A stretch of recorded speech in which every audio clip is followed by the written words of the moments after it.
Have you ever wondered what's actually going on inside a language teacher's head? Well, today, we're going to pull back the curtain on two of the biggest ideas in the field. First up, we're going to tackle that age-old debate about the classroom textbook. Is it a helpful guide, or is it more like a creative cage? And then, we'll dive into the surprisingly tricky art of listening. So let's jump right in.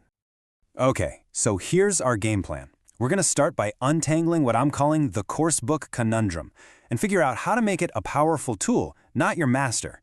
Then we're going to switch gears and focus on the real foundation of all learning, which is listening. We'll get into why it can be so tough and, more importantly, how to do it with a clear purpose. So let's get into it, the coursebook. You know the one. It's in pretty much every classroom. But for teachers, it brings up a huge question. Is this thing your best friend, or is it just a straitjacket for your creativity? I mean, think back to your own school days, right? That textbook was always there. It's just a universal part of learning. But the debate is still very much alive. Is it this essential guide that gives a structure, or is it a rigid script that's actually holding teachers and students back? And this really captures the two sides of the coin, doesn't it?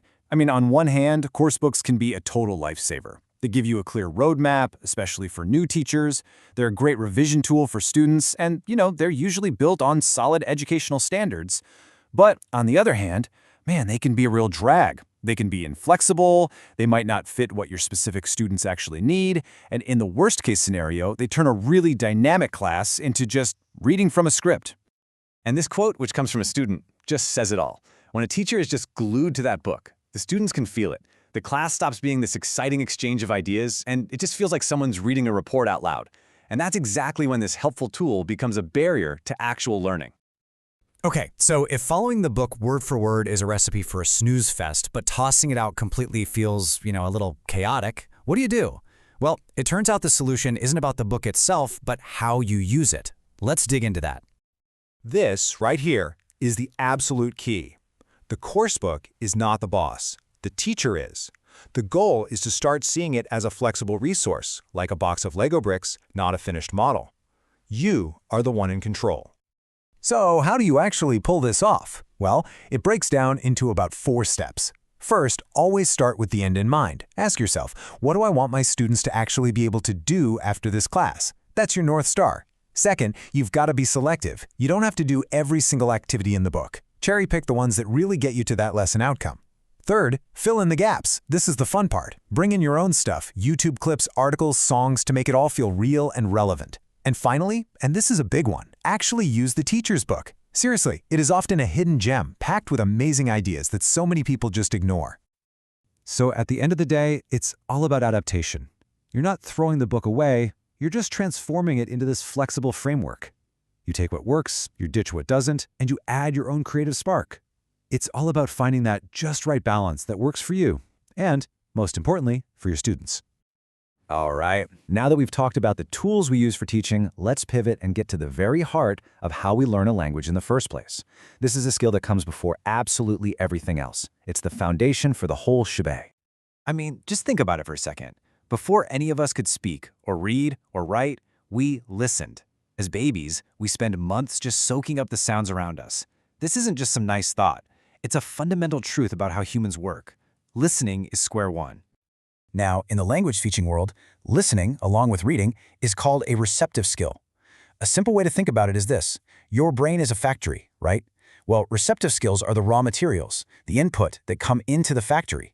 You can't produce anything, like speaking or writing, if you don't have any input to begin with.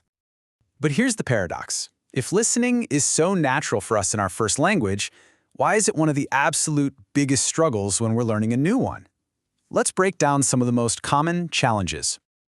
So really, what is going on in our brains when we're trying to listen to a new language? Why does a totally normal conversation sometimes just sound like a wall of noise, even when you know a lot of the words? Well, here are some of the biggest culprits. For starters, people might be talking a mile a minute, and your brain just can't keep up. Or they might have an accent you've never heard before. Maybe you're missing just a few key words or an idiom that changes the entire meaning. And think about being on a phone call. You lose all those visual cues like gestures and facial expressions. Now throw in some background noise or a tricky bit of grammar, and yeah, it's no wonder it can feel totally overwhelming.